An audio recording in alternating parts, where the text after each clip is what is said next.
이제 7절부터 오늘 21절을 보았는데요.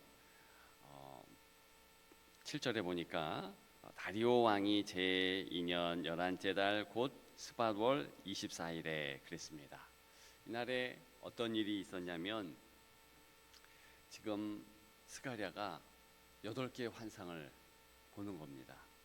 근데 이 환상을 띄엄띄엄 한날 보고 그 다음날 보고 이렇게 보는 것이 아니라 한날에 압도적인 그런 은혜로 말미암아 보았다. 그래서 하나하나를 지금 서술하고 있는 것입니다.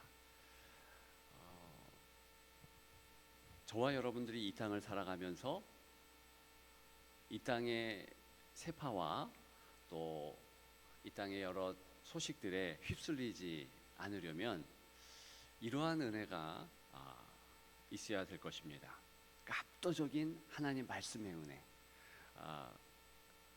영적 현실에 대한 그런 안목이 있어야 되는 것이죠. 제가 어제 말씀드렸습니다만 스가랴서의 전체 배경은 무엇인가? 쓰디쓴 현실, 달디단 말씀. 현실이 쓰디써요. 너무 포로민으로서 이제 고국 재건을 위하여서 이제 돌아온 겁니다. 그런데 시간이 지나가면 갈수록 너무 힘든 거예요. 20년 지났습니다. 10년도 아니고 20년이에요. 그러면 그 참을 수 있는 모든 한계치에 도달했다는 뜻 아닙니까? 여전히 힘들어요. 어렵습니다. 근데 이런 현실을 이길 수 있는 것은 달디단 말씀이죠. 요한계시록에 보면 하나님의 말씀이 입에는 달아요. 근데 그 말씀이 이제 안으로 들어가니까 쓰다, 그런 표현을 했습니다. 왜 그렇게 되는가? 그냥 간단하게 이 말씀을 깨닫고 참 좋다. 그 말씀을 보면 얕게 그렇게 생각할 수 있는데 실제로 말씀이 이제 내재화되고 체화되려면 쉽지 않습니다. 묵상도 해야 되고요, 적용도 해야 되고요. 적용이라는 것은 말씀에 대해 내가 약속을 믿고 실천하는 거 아닙니까? 그걸 씨름하는 거예요. 약복강 나루토의 야곱이 씨름했듯이 말씀과의 씨름을 하는 겁니다. 그러면서 진짜 이 말씀이 맞구나. 그러면 이제 말씀의 그 달디단 은혜 안에 있는 겁니다. 그러니까 그와 같은 하나님의 강력한 은혜가 한날에 집중하고 주님을 온전히 바라볼 때 나타난다. 이것이 놀라운 은혜잖아요. 이런 은혜가 여러분들에게 있기를 축복합니다. 스가랴에게 그 일이 일어났는데 제가 오늘 이 말씀을 보면서 8가지 환상을 보는데 이 영적 현실에 함께하는 존재들이 있더라, 인물들이 있더라. 그것을 잠시 나누려고 합니다. 자, 지금 스가랴 혼자 있는 줄 알았더니 보니까 스가랴가 함께한 공간에 놀라운 영적 존재들이 함께 있었다. 그래서 저는 마치 우리가 영화를 보는 것처럼 등장인물이 스가랴 포함 5 인물인데, 그죠? 먼저는 스가랴죠. 그의 현실, 쓰디쓰다고 말씀을 드렸습니다. 그런데 영적 눈을 뜨고 보니까 자기 눈으로 보는 현실, 그게 진짜 현실이지만 또 다른 현실, 더 큰 현실, 은혜의 현실이 있었고 자기가 있었던 공간에 다른 존재들이 있었다는 것입니다. 일단 성경을 보니까 여호와께서 말씀하세요. 그죠?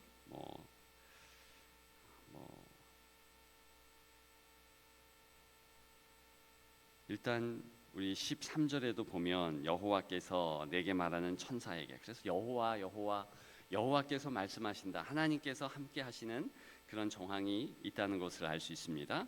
여호와께서 말씀하세요. 그리고 또 어떤 존재가 있습니까? 화석류라는 나무 사이에 있는 여호와의 사자, 여호와의 천사. 히브리 원문에는 사자가 맞죠. 여호와의 사자가 있어요. 그리고 더 중요한, 더 놀라운 현실은요, 그렇게 여호와의 천사가 화석류 나무 사이에 있는데 또 한 천사가 있는데 그 천사는 바로 스가랴 옆에 있어요. 그죠? 그렇게 나오고 있습니다. 그리고 또 한 존재들이 있는데 말탄 자들, 그죠?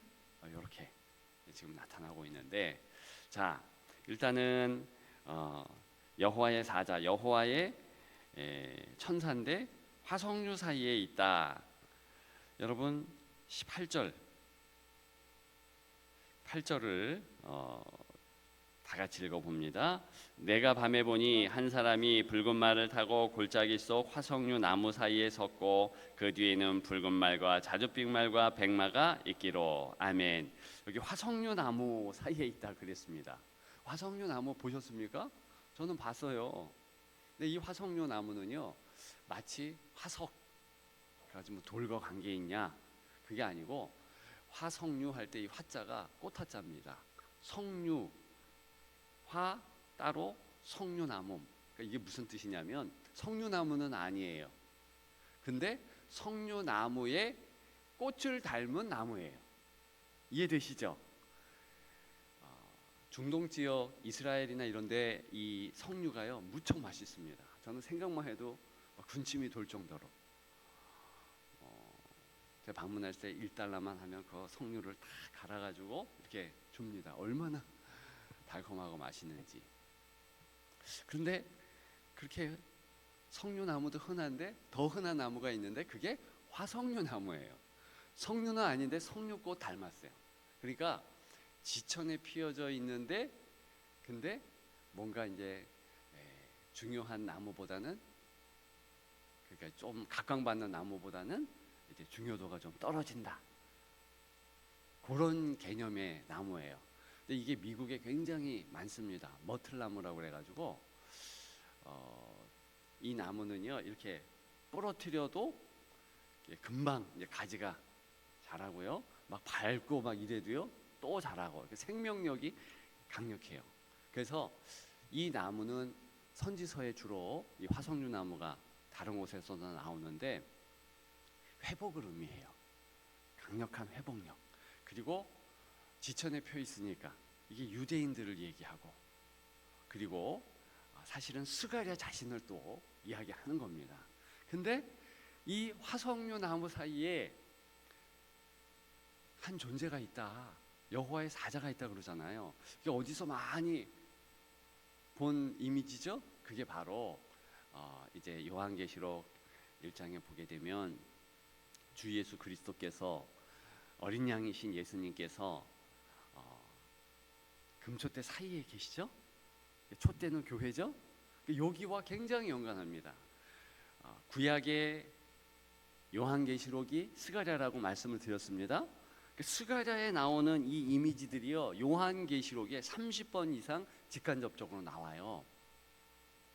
그렇기 때문에 이런 말씀을 잘 알고 있는 것이 굉장히 중요한 거예요. 그러니까 스가랴 말씀을 아는 이들, 유대인들, 성경 연구하는 자, 성경을 읽은 자들은 요한계시록 풀기가 되게 쉽습니다. 왜냐하면 연관이 있으니까. 뭐 감람나무에 대한 것도 다 스가랴서에 나오는 거니까. 여하간에, 그러니까 요한계시록에 나오면 왜 금촛대 사이에 있는가, 주님이 왜 그런 모습인가, 바로 오늘 본문과 마찬가지입니다. 그러니까 신약 시대에 가장 흔하게 성전에 가면 볼 수 있는 게 촛대예요. 그러니까 우리식으로 얘기하면 우리 주님이 어떤 사이에 있는가, 그러니까 우리 의자 사이에 있는 거예요. 의자 사이에. 그래서 장의자, 우리 교회로 치자면 장의자 사이에 주님이 계신 것처럼 스가랴의 이 언어로 보자면 흔하게 볼 수 있는 화석류 나무, 그걸 뭐 요즘에 뭐 음메아 나무다도 하고 뭐 월계수다라고도 하고 뭐 어쨌든 많은 볼 수 있는 그 나무 사이에 계신다. 그러니까 이 여호와의 사자는 사실은 여호와의 이 천사는 예수 그리스도를 예표하는 겁니다. 주님이 여호와의 사자가 우리에게 힘 주기 위해서, 격려하기 위해서 이렇게 함께한다. 이것을 우리가 알 수 있습니다. 그러면서 거기 보니까 붉은 말이 나오고, 그러니까 붉은 말을 탄 천사가 또 나오고 쭉 그럽니다. 그러면서 돌아다니는 천사들이다, 그것을 알 수 있습니다. 그래서 9절에 보면 내가 말하되 내 주여 이들이 무엇이니까 하니 내가 말하는 천사가 내게 이르되 이들이 무엇인지 내가 내게 보이리니 10절에 화석류 나무 사이에 선자가 대답하여 이르되 이는 여호와께서 땅에 두루 다니라고 보내신 자들이니라, 이렇게 대답을 합니다. 자, 이게 뭐 복잡해 보이는데 그게 뭐냐면, 그러니까 스가랴 옆에 있는 천사가 인터프리테이션, 그러니까 해석을 막 해주는 거예요. 그러면서 환상 중에서 그 해석하면서 깨달아주는 가운데 또 화석류 사이에 있는 예수님을 예표하는 천사가 또 이야기하는 거예요. 이런 구조입니다. 그러면서 여호와께서 또 천사에게도 얘기해. 자, 이게 전체적으로 뭘 나타내냐면, 우리 공간에는요, 우리 육안으로는 옆에 있는 사람들만 보이고 현실이라는 여러 각박한 그러한 모습만 보이지만 영적으로 보면 그렇지 않다는 거예요. 내 주변에 나를 지지하고 나를 지켜주는 주 예수 그리스도께서 계시고, 여호와 하나님께서 계시고, 성령의 운행하심으로 천사들이 나를 좌우에서 포위하며 지켜주고 계신다는 거예요. 여러분, 사탄이 있을까요, 없을까요? 있습니다. 그죠? 야고보서에 보면은 이 사탄이 우리를 넘어뜨리려고 계속 공격을 합니다. 근데 4장 7절에 의하면 대적하여라, 널 피해가리라. 그러니까 지금 스가랴식으로 얘기하면 사단이 있는데 보이질 않아요. 왜? 도저히 이 여호와의 사자 그리고 여호와 천사들 쭉 운집해 있으니까 도저히 가까이 할 수 없는 거예요. 그러니까 저기에서 기웃하면서 이렇게 틈을 타려고 그러고 있겠죠? 그걸 지금 이야기하는 겁니다. 영적 현실이 이와 같아요. 여러분들의 영적 현실을 여러분들의 육안으로 볼 수가 없잖아요. 그래서 우리는 기도할 때 눈을 감는 거예요. 왜? 눈 감아야 보이는 현실도 있으니까. 맞죠?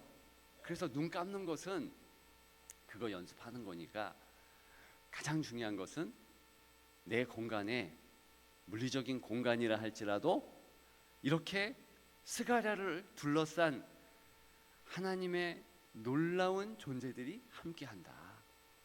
꼭 기억하기를 축복합니다. 그래서 중요한 현실을 가르쳐주고 있는데, 여기 보니까 11절에 온 땅이 평안하고 조용하더이다. 이게 지금 화석류, 보통 백성들, 하나님을 믿는 성도, 하나님을 믿는 스가랴 입장에서 보면 열받고 화가 나는 모습이에요.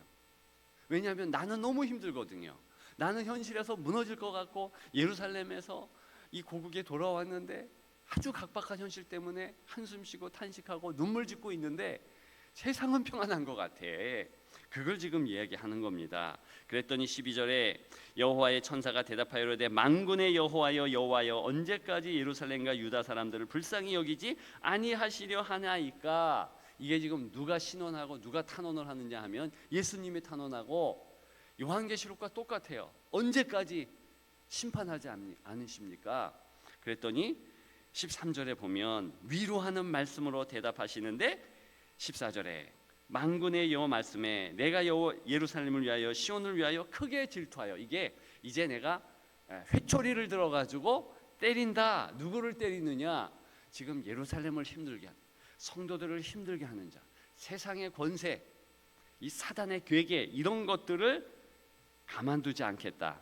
봐보세요. 15절에 보면 나는 조금 노예권을.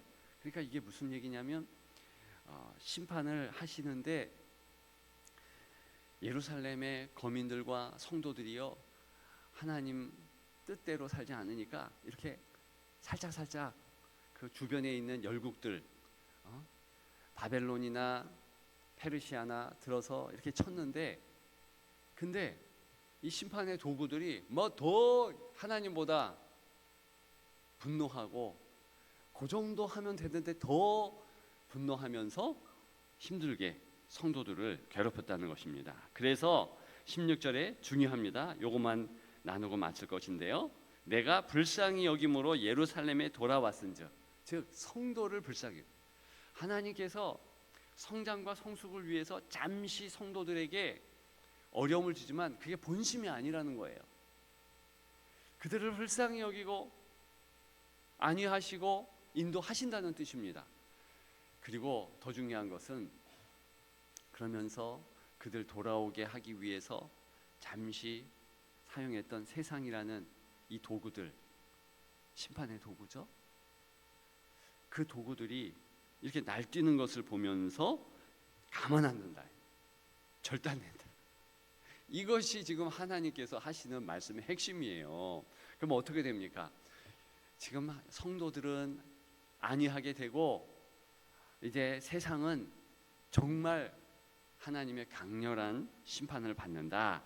그러면서 18절부터 21절, 이 넷불 뭘 의미하는가? 세상의 권세들을 의미하는 거예요. 그것을 여기에 대장장이 네 사람이 나와가지고 다 부러뜨려 버려요. 작살내 버립니다. 이게 바로 하나님의 심판인 거예요. 자, 그래서 우리가 기억할 것은, 우리는 공간의 은혜를 좀 누리자. 우리 공간에 하나님의 지켜주심이 있는 것이고, 물리적인 공간이든 여러분들의 현실 가운데 이 하나님의 지켜주심이 있는 겁니다. 스가랴는 그래서 힘을 낸다, 이것이 핵심이에요. 요한 사도도 힘을 낸다, 요한계시록의 핵심입니다. 우리 현실의 핵심은 무엇입니까? 오늘 말씀을 여러분들에게 주신 것은 어떤 뜻입니까? 여러분들이 힘을 내야 되는 거예요. 내가 혼자 아니다, 혼자 사는 것이 아니라 주 예수 그리스도께서 내가 세상 끝날까지 너희와 항상 함께 하리라, 이렇게 주님의 안위하심이 내 현실에 있는 것입니다. 제발 눈 뜨십시오.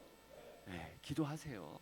주님이 확 이렇게 안위해 주시고 지켜주시는 것이 느껴집니다. 안 느껴지는 성도는 더 기도하셔야 돼요. 더 찬양을 하고 더 주님께 나와 말씀을 읽는 그런 여러분들이 되셔야 되는 것입니다. 오늘도 주님 앞에서 승리하는 여러분들 되시기를 주님의 이름으로 축복합니다.